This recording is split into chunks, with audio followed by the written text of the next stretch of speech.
All right, hey everyone, and welcome back to Neural Intel.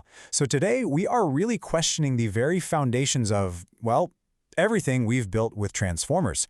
We're going to dive deep into a really fascinating paper that proposes a radical, attention-free alternative for sequence modeling. It's a big idea, so let's get into it. The entire paper really boils down to this one single provocative question. For years, self-attention has been treated like this silver bullet, right? This magical, indispensable building block. But this work has the audacity to ask, what if it isn't? What if attention isn't the fundamental principle we all thought it was, but just one way of doing things? So here's how we're going to break this down. First, we'll start by questioning the attention dogma. Then we'll get into this wild new idea of tensor lifting. From there, we'll look at the new geometric vision this paper proposes and see how Grassmann flows actually work under the hood. Of course, we have to check the performance scorecard. Does it actually hold up? And we'll wrap it all up with our neural signal check, focusing on what this really means for us. I mean, let's be real. Self-attention is everywhere. The original transformer, BERT, GPT, you name it. It is the undisputed engine behind pretty much everything that matters in NLP today. And for good reason, right? It's powerful, it's super parallelizable, but it's also become this piece of dogma, something we just don't question anymore. And the argument here is, maybe it's time we did. Okay, so if we're going to challenge attention, we first need to kind of put on a new pair of glasses. We have to look at it from a completely different angle. And the paper gives us this really powerful new frame, thinking about attention not as just, weighting tokens, but as a specific geometric operation they call tensor lifting. So what on earth is tensor lifting? Well, let's break it down.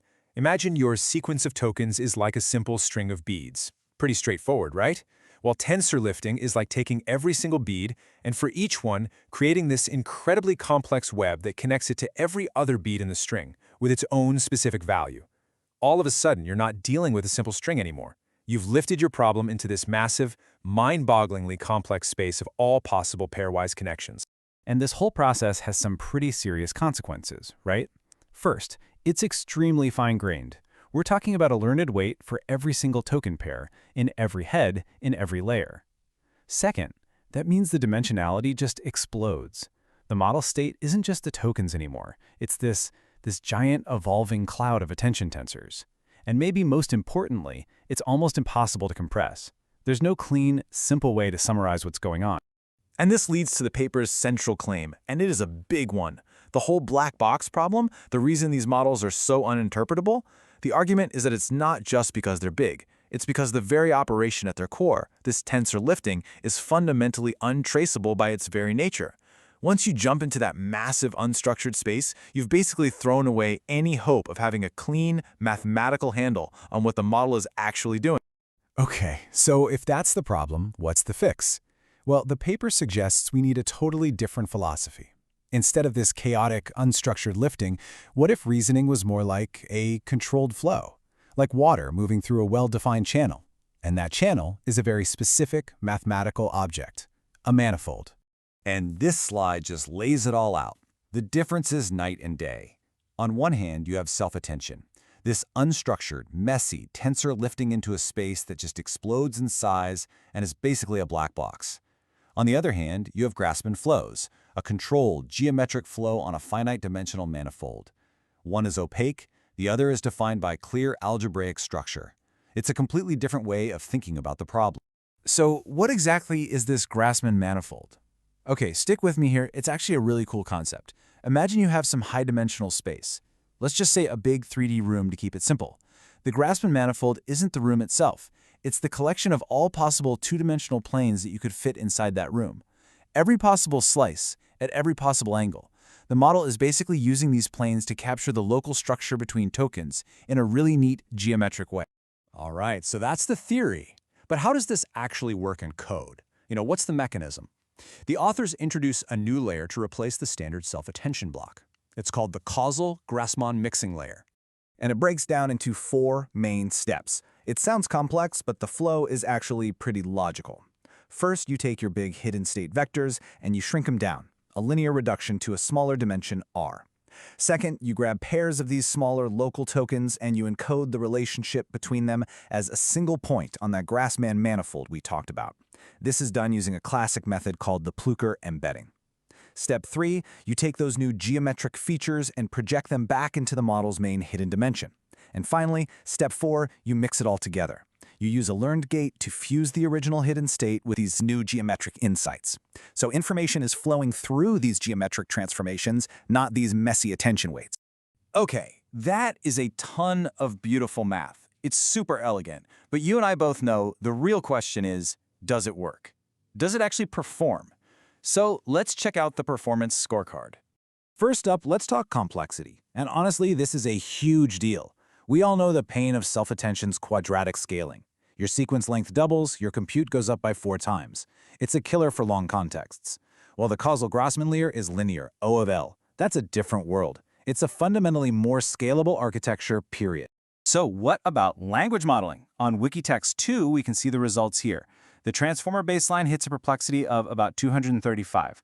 The new Grassmann model, 261. So no, it's not a state-of-the-art beating result, but look at how close it is. It's in the same ballpark. For brand new architecture that throws out attention entirely, that's not just good, that's a massive proof of concept. It shows this idea is absolutely viable. Okay, but check this out. This is where it gets really interesting. When they used this as a classification head for a reasoning task, natural language inference, the Grassmann head actually did slightly better than the standard transformer head. Yeah, the margin is tiny. We're talking fractions of a percent. But the fact that it's not worse and is in fact a little better suggests that this geometric structure it's learning might actually be really useful for certain kinds of reasoning. All right, let's switch gears. It's time for our neural signal check. This is where we cut through the noise and talk about why this actually matters for developers and researchers. What's the real signal here? Signal number 1 is the scalability path. Look, going from O of L squared to O of L is not just a little tweak. It's a fundamentally different growth curve. It changes the game for long context models. Now, yeah, the paper is honest that their current CUDA kernels aren't optimized, so it's not faster in practice yet. But the asymptotic advantage is what's key. It challenges this core belief we've had that you have to pay the quadratic price for high performance. Signal number 2 is a totally new angle on interpretability. Think about it. We spend all this time trying to visualize millions of attention weights, trying to find some meaning in this giant cloud of numbers. This approach says, forget that. What if the model's core logic lives on a structured, well-behaved geometric space? We could then use actual tools from geometry to analyze its behavior, to look for stable invariance, and maybe actually understand what it's learned. We're moving from just visualizing data to performing real mathematical analysis on the model's reasoning process. And that really leaves us with a final, pretty mind-bending thought. This paper does an amazing job of showing that attention isn't the only game in town. It proves you can build a competitive model on a completely different foundation, in this case, differential geometry. So it just begs the question, what else is out there? What other incredible, powerful ideas are hiding in other corners of mathematics? Group theory, topology, abstract algebra? Which one of them holds the key to the next paradigm shift in AI? And that's our deep dive for today. If you want more explainers like this, you know where to find us, neuralintel.org, and of course on Apple Podcasts, Spotify, and Twitter. Thanks for tuning in.